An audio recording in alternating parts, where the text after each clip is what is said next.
일본에는 역세권 노인이라는 말이 생겼습니다. 고령자가 도심 역세권의 오래된 작은 아파트나 빌라에서 살면서 매일 전철을 타고 병원, 마트, 친구들을 찾아다니는 풍경이 자연스럽게 자리 잡았습니다. 젊은 세대가 교회 신축으로 빠져나가고 그 자리를 노인들이 다시 채우는 현상이 생긴 거죠. 일본 NHK 다큐멘터리에서 어떤 할아버지가 이렇게 말했어요.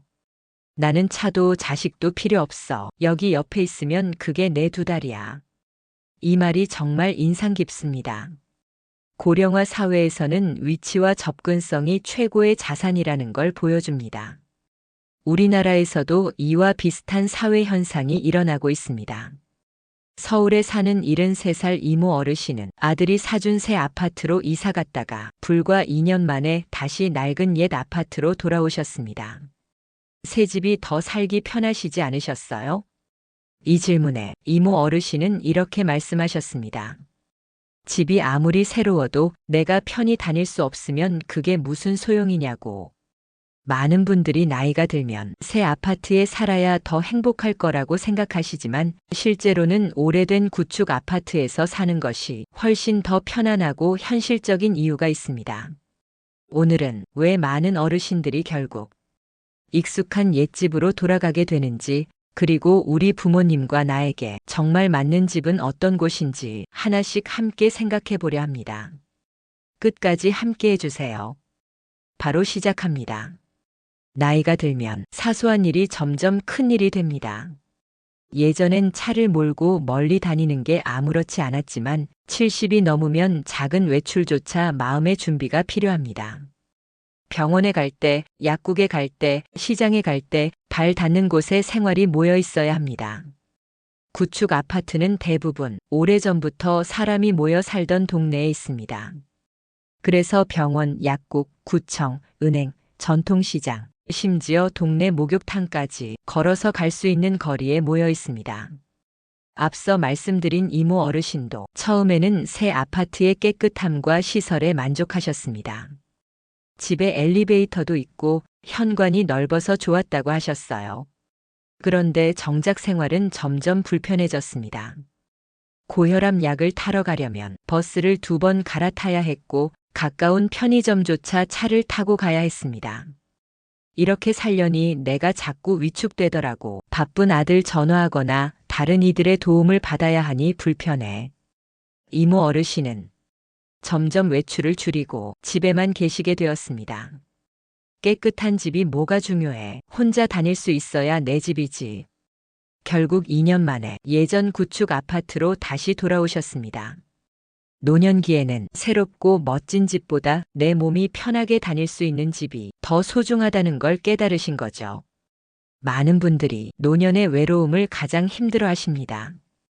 일할 때는 동료들이 있었고 아이들이 집에 오갔지만 퇴직하고 자식들이 다 출가하면 집에 홀로 있는 시간이 길어집니다. 이럴 때 이웃과의 작은 인사와 정이 큰 힘이 됩니다. 구축 아파트에는 오랫동안 같은 이웃과 살아온 경우가 많습니다.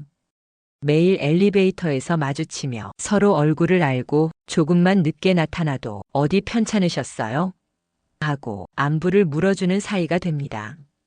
수원에 사는 68세 박모 어르신도 이런 관계의 소중함을 이야기하셨습니다.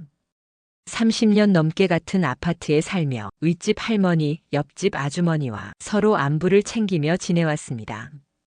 몇 해 전 허리 수술을 하셨을 때 옆집 아주머니가 직접 반찬을 해다 주셨고 경비 아저씨가 병원에서 필요한 물품을 대신 사다 주셨습니다.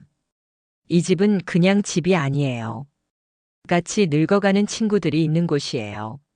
새 아파트에서는 이런 관계를 새로 만들어야 합니다. 하지만 나이가 들수록 사람들에게 먼저 다가가는 게 어렵습니다. 그래서 정든 이웃이 있는 집에서 사는 것이 마음의 평안을 주는 가장 큰 이유가 됩니다. 새 아파트라고 해서 무조건 조용한 것은 아닙니다. 오히려 요즘 신축 아파트들은 벽이 얇아 소음이 더 잘 울리기도 합니다. 또 어린 자녀를 둔 가구가 많아 밤낮으로 발소리, 가구 끄는 소리에 시달리는 경우가 많습니다. 이 작은 소음이 하루 종일 집에 계신 어르신들에게는 큰 스트레스가 됩니다. 부산의 신축 아파트에 사는 육모 어르신 부부도 이런 이유로 매일 밤 잠을 설쳤습니다. 위층에서 아이들이 뛰어다니는 소리가 생각보다 크게 울렸고 윗집 부부의 TV 소리가 벽 너머로 그대로 들렸습니다. 밤마다 가슴이 두근거려서 TV도 꺼놓고 살았어요. 반면 서울의 구축 아파트에 사는 이모 어르신은 옛날 집이라 벽이 두껍고 다 같이 조심하니까 다툴 일이 없어요. 라고 하셨습니다. 노년기에는 이런 작은 스트레스가 건강에도 영향을 줍니다. 조용하고 편안히 쉴 수 있는 집이 정말 소중합니다. 새 아파트의 시설은 다양한 공용시설이 많습니다. 수영장, 헬스장, 스크린 골프장, 카페. 처음에는 좋다 싶지만 문제는 이 모든 시설이 관리비에 포함되어 있다는 점입니다. 그리고 대부분의 시설을 노년에는 자주 이용하지 않게 됩니다. 하지만 매달 관리비는 빠져나갑니다. 신도시 새 아파트에 사는 한 어르신은 처음 관리비 고지서를 보고 놀라셨다고 합니다. 아니, 이게 한 달 관리비야? 예전 집 2배가 넘는데 구축 아파트는 필요한 시설만 단순하게 유지해 관리비가 훨씬 저렴합니다.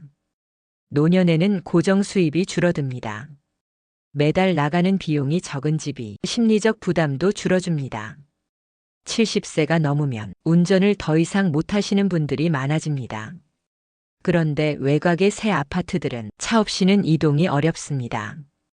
구축 아파트의 큰 장점은 역세권이거나 버스 중심지에 있는 경우가 많다는 점입니다. 서울의 74세 김모 어르신은 지하철역이 도보 5분 거리라 늘 이렇게 말씀하십니다.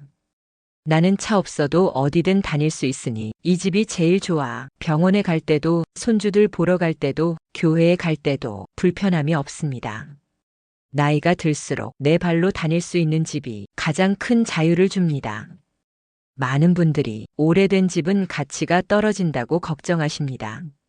하지만 도심에 있는 구축 아파트는 생활권과 위치 때문에 가격이 안정적이거나 오히려 재개발로 가치가 오를 수 있습니다.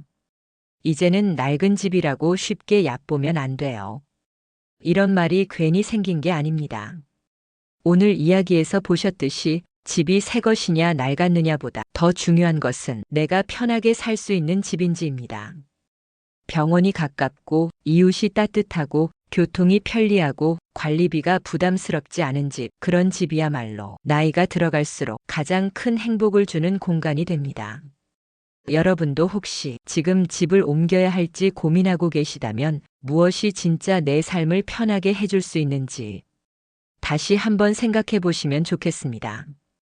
이 영상이 공감되셨다면 좋아요와 구독 꼭 눌러주시고요. 여러분은 어떤 집에서 노후를 보내고 싶으신지 혹은 직접 겪으신 이야기가 있으시면 댓글로 함께 나눠주세요. 오늘도 건강하고 따뜻한 하루 보내시길 바랍니다. 감사합니다.